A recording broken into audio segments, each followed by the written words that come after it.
One more time. We back again, family. They let us do it one more time. We had a good. The weekend was excellent. It was monumental. I did get a chance to. I got out of town on some business.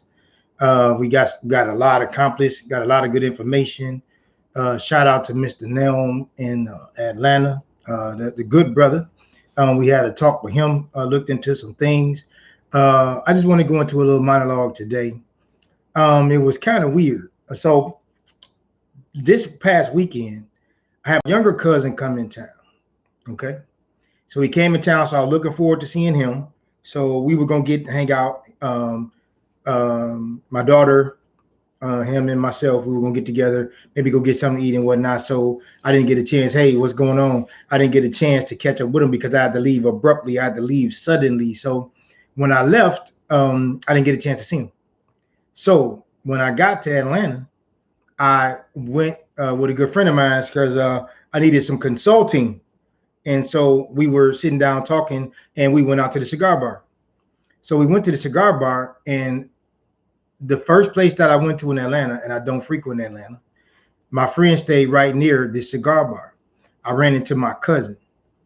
Now, I left a cousin in Nashville, went to Atlanta, and ran into our other cousin. Okay. So walking in the door, one of the first people that I see is him. So we had on the masks and whatnot, and I really, couldn't tell because he was really covered up, and I hadn't seen him in a while. So when we started talking, when he took his mask off, I saw who he was, and it was this thing, right? So I'm just thinking, what are the odds to have a cousin come in town, can't see them because you had to leave, then leave a couple of hours later, go to a place in a different city, 3-4 hours away from you, and run into another cousin at the very first place that you stop. Just what's the odds of that? I wish somebody could look that up and tell me what the odds of that is. As big as Atlanta is to do that, So we had a great weekend, though. Caught up with some friends. Went to college with over 30 years. Got a good relationships. We hung out. My man Corey, good brother, good friend of mine, man. We almost tore up my car, man. I was laughing. He was laughing so hard I almost had to pull over, man. I was in tears and my stomach was hurting because we were just acting silly, man. So we had a blast. We had an excellent time this weekend.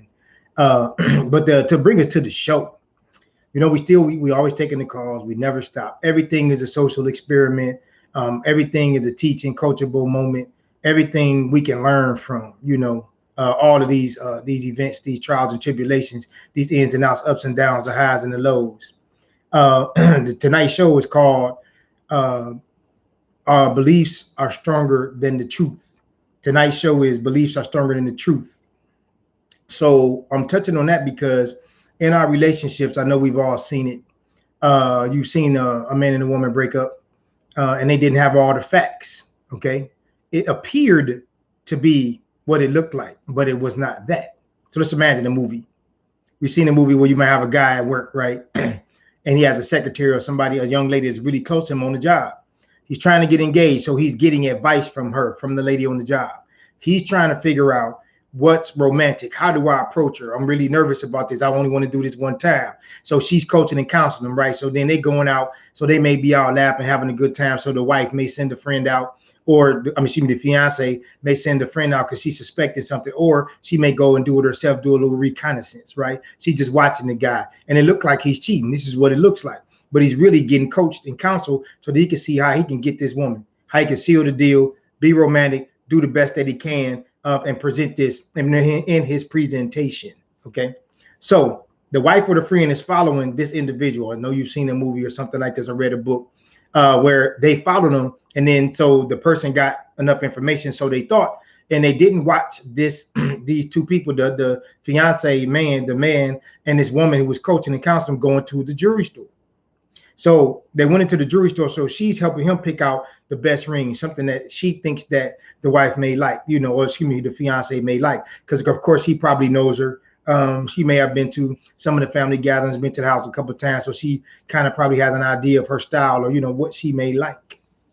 So in that event, we can see something and believe something that's opposite of the truth. Just because we see it, sometimes when you mature, I know we supposed to, when they say don't believe your lying eyes, sometimes there's some truth to that. Sometimes when they say believe what None of what you hear, half of what you see, that kind of thing. Yeah, when we get to that point, we have to mature. We have to get more information, because I get a lot of calls. I deal with a lot of, situations where people going through things, and these people are 60 years old, 50 years old, 40 years old. These aren't young people. All right. These people are seasoned. These are mature people who are still struggling with truth and belief in their relationships. So we just want to run over that.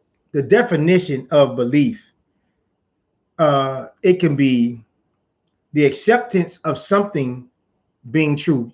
It could be the acceptance on your behalf of something being true. And then it could be something that can be considered to be true. That can be a belief, and it can be totally absent of the truth. That is the definition of a belief. The definition of truth. Now, of course, there are many, many different definitions. I want you to look it up, find out one, so that if you can have a different point of view on this. Hey, give me a call, give me an email. There's no problem with that. This is for correction. This is not the end all be all cure all. These are just what we look up. This is some stuff that we're presenting, and we can grow. Okay, so call us, contact us, let us know what you think. The definition of the truth can be that which is facts or reality and the body of real events, actuality, and things that most time can be proven. Okay, that is the definition of the truth. So we have our beliefs. We need those. They're tools that we use. We need them in life. It gives us passion. It gives us our drive. Of course, in our religions, that's why we're passionate about it. It gives us our drive. We may believe in family. So we know we can see some of our young people playing sports. We want to believe that he or she could be the best thing that they can be. They can persevere, overcome these obstacles. They can beat the opponent, the team, the opposite team. Our beliefs, when we use them in religion, we use our beliefs at the job place. We want to believe that the job has our best interests at heart. We want to believe in a team concept. If there's a team concept at your job and you have to work in a group or as a team, we want to believe that each person is working on the same accord, going in the same direction. Everybody has the same agenda. We want to believe that dealing with our major and minor goals in life, beliefs are necessary. We have to have beliefs. We can't just go through life on all facts, because nothing is something until you make it something. So you have to go off of a theory. You have to go off of belief before you find out that that theory is actually factual. So then it's no longer a theory. It is the truth. It is a fact. So we have to have our beliefs, and we have to engage in that and understand that the beliefs are important. So now with our truths, the truth can be positive or negative. It must be in accordance with the facts. The truth must be in accordance with the facts. And usually the truth is almost overwhelmingly something that can be proven. Okay. So when it's overwhelmingly something that can be proven, that takes us away from the beliefs. So in our relationships, we want to know the difference between the belief and the truth. You can have your truth. Your truth could be something that you believe. I'm going to say that again. Your truth can be something that you believe, and it can be totally absent of the truth, because that's your truth. You hear a lot of people say that in our relationships. They'll say, well, this is my truth, and that's fine. That's your perspective. That's your perception. That's coming through your filter. That's coming from your experience. It's coming from your culture. That's fine. If that's working for you, do that. But understand, when you're dealing in relationships, you're going to run into other people from different cultures, different backgrounds, different ethnic, social, religious differences. And then you're going to have to be able to translate your truth to what will be the truth, because in that situation, that's going to change the point. We have another video called The Points versus the Facts. So we need to know what the point is. Okay. And then we also have to bring facts, because just because you're presenting facts, that doesn't dictate the point. So with the truth, we can look at our politics. We can look at our religion and our economics. Okay. Our belief in politicians. We may not know, most people don't know all of the facts about the politician he or she may be voting for. We may just see them on a commercial. We may just hear about them on the news. We may hear some other people talking about them, and then we'll go and vote based off of a belief. Okay, so when we would need to get facts on something we can prove, very few of us really have the facts about our politicians. But this is just something that we vote for as far as a belief system. Most of us vote off of how we believe. So when we vote off how we believe in politics, that's going to dictate, of course, the laws that we're governed by. But because we are saying that a belief is stronger than the truth. The truth of the matter is, when you're voting for a politician, you need to get as much background information and much history on that individual as you can, so you can make the best decision for the person who's going to sit in that seat and govern best on that job. So we could take something like religion. Of course, religion is all about belief. They could be totally absent of the truth. It doesn't matter about truth. If you believe it, if it's your culture, if it's your background, if it's something you was raised with, that's your belief system. That's your truth. There's nothing wrong with that. Do that. If that's what you want to do, it governs your life. It's in your lineage. You have generations that believed in this ideology. Then do that. That is your belief. But remember, a belief can be totally absent of the truth. When it comes to economics, most of us, we know for a fact that 5% of the people in the world hold 95% of the wealth. I'm gonna say that again. We know that 5% of the people in the United States hold the wealth, 95% of the wealth. So those 5% of the people, once we know this to be the truth, we know this is a fact and this can be proven, we have a belief that if we keep working hard, that if we study and read, that if we invest, that if we overcome the obstacles, the trials and tribulations, if we try to put ourselves in a better economic position, if we save more money, we think we'll be in that 5%. But the truth is, it's probably not going to happen. 5% is a very small percent, and them holding 95% of that wealth is a huge margin of difference. Most people are poor. So when we're running around here and we're trying to drive around in our Escalades and our European cars, and we got our big fancy homes, at the end of the day, it's only 5% of the people who really, really are wealthy.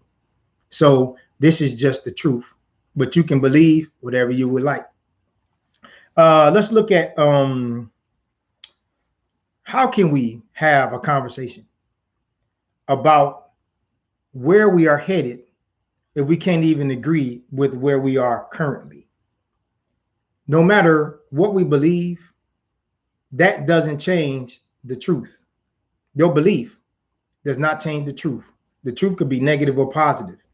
Now, in our social society today, in our relationships today, we are very, very sensitive, sometimes overly sensitive. So just because somebody says something to you, that doesn't mean it's not the truth. Just because it hurts your feelings doesn't mean it's not the truth. Just because you don't believe it, that doesn't make it not true. Now, we could take something that somebody says to us and we take it in a negative light. So we want to disprove, or we want to dismiss the fact that that could be true. So because this video is about a belief being stronger than the truth, I want you to sit back and I want you to examine that. Now let's go to the law. In our courtrooms, our entire legal system is based off of the premise that is not what you know, it's only what you can prove. Now, if you can prove something, that can be a fact, but that fact could be off of the point. And depending on what the prosecutor enters as the charges or evidence and whatever the judge allows, that dictates the course of what facts and truth is in that court case. Now, for instance, you could lose a court case, change lawyers and change judges, present the same evidence, and those facts still stand, but the outcome is very, very different. And that's the truth.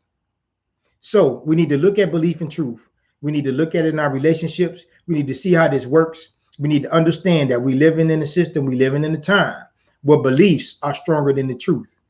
If the truth hurts your feelings, we're going to have to grow up, you're going to have to mature, and you're going to have to sit down and listen and see if you can let that truth improve you, whether or not it's negative or positive.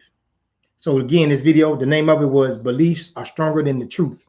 I hope this brings up a conversation. We want y'all to take this. We want you to test this. We want you to try this. Take it to the barbershop or take it to the hair salon. Take it to the job or take it to the church. Remember, you don't have to like it, believe it, or understand it. Sometimes you just have to respect it. This is the Clipper Dome Chronicles. Thank you.